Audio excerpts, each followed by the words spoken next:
வணக்கம். சன்ரைஸ் நேரத்திற்கான இலங்கை செய்திகள் வாசிப்பது புஷ்பகலா பிரபாகரன். வெடிப்பு சம்பவத்தால் பரபரப்பு. விமான நிலையத்தில் விலங்குகள் மற்றும் பறவைகளினால் ஏற்படும் ஆபத்துக்களை கட்டுப்படுத்தும் கட்டுப்பாட்டு பிரிவினர் கட்டுநாயக்க விமான நிலைய முனையத்திற்கு அருகில் கூட்டம் கூட்டமாக பறந்து திரிந்த பறவை கூட்டத்தை விரட்டுவதற்காக வாகனத்தை நோக்கி துப்பாக்கிச் சூடு நடத்தினர். இந்நிலையில் எதிர்பாராத விதமாக குறித்த துப்பாக்கிச் சூடு விமான நிலைய விலங்குகள் மற்றும் பறவைகளின் ஆபத்து கட்டுப்பாட்டு பிரிவினர் பயணித்த கேப் வாகனத்தின் மீது விழுந்து வெடித்துள்ளது. இதனால் கேப் வாகனத்திலிருந்து ஏனைய வெடிபொருட்களும் வெடித்து சிதறியதால் பரபரப்பு ஏற்பட்டுள்ளது.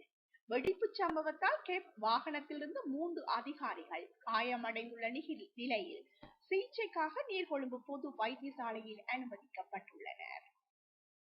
பாடசாலைகள் தொடர்பில் புதிய அறிவிப்பு. கிழக்கு மாகாணத்தில் மூடப்பட்ட அனைத்து பாடசாலைகளும் நாளை முதல் மீண்டும் ஆரம்பிக்க முடிவு செய்யப்பட்டுள்ளது.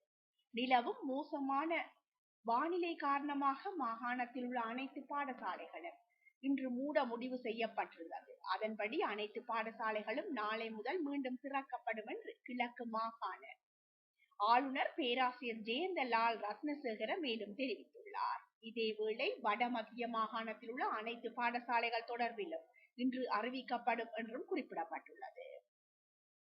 பெயர் மாற்றத்தின் பின்னணியில் இருக்கும் மறைக்கரம். ஜாலில் அமைக்கப்பட்டுள்ள கலாச்சார மையத்தின் பெயர் மாற்றப்பட்ட பின்னணியில் தமிழர்களின் அடையாளங்களை அளிக்க முனைகின்ற தீய சக்திகளின் மறைகரம் இருக்குமோ என்ற சந்தேகத்தினை ஏற்படுத்தியுள்ளதாக ஈழ மக்கள் ஜனநாயக கட்சியின் செயலாளர் நாயகமும் முன்னாள் அமைச்சருமான டக்ளஸ் தேவானந்தா தெரிவித்துள்ளார். அத்துடன் இவ்வாறு பெயர் மாற்றம் செய்யப்பட்டுள்ளமையானது அதிர்ச்சியை ஏற்படுத்தி இருக்கின்றது என்றும் அவர் மேலும் குறிப்பிட்டுள்ளார். ஜனாதிபதி வெளியிட்ட தகவல். எரிபொருள் விலைகளை குறைப்பதற்கான சாத்தியக்கூறுகள் விரைவில் பரிசீலிக்க சம்பந்தப்பட்ட தரப்பினருடன் கலந்துரையாடல்கள் நடத்தப்படும் என ஜனாதிபதி அனுரகுமார திசாநாயக்க தெரிவித்துள்ளார். அதிகரிக்கும் குளங்களின் நீர்மட்டம்.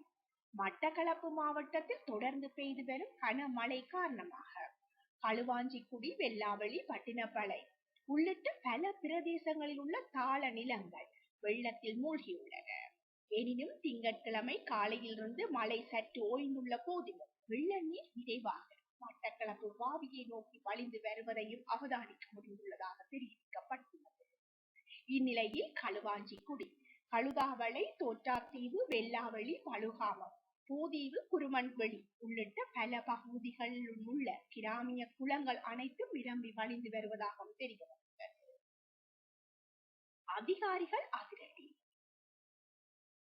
நாட்டுக்கு வருகை தந்த ஆப்கானிஸ்தான் பிரஜைகள் 2 கட்டுநாயக்க விமான நிலைய குடிவரவு மற்றும் குடி அகழ்வு திணைக்கள அதிகாரிகளால் இன்று அதிகாலை கைது செய்யப்பட்டுள்ளனர். போலி கடவுச்சீட்டுகளை பயன்படுத்தி நாட்டுக்குள் நுழைந்த காரணத்தால் ஆப்கானிஸ்தான் பிரஜைகள் கைது செய்யப்பட்டுள்ளனர். ரயிலில் பயணித்த அமைச்சர். இலங்கை போக்குவரத்து நெடுஞ்சாலைகள், துறைமுகம் மற்றும் சிவில் விமான சேவைகள் அமைச்சர் பிமல் ரத்நாயக்கா இன்று காலை மொரட்டுவையில் இருந்து கொழும்பு கோட்டை நோக்கி அலுவலக ரயிலில் மக்களோடு மக்களாக பயணித்துள்ளார். ரயில் பயணத்தின் போது மக்கள் எதிர்கொள்ளும் பிரச்சனைகளை கண்காணித்துள்ளதாகவும் அவர் தெரிவித்துள்ளார். இத்துடன் இணையவள தொகுப்பின் செய்திகள் நிறைவு காண்கின்றன. நன்றி.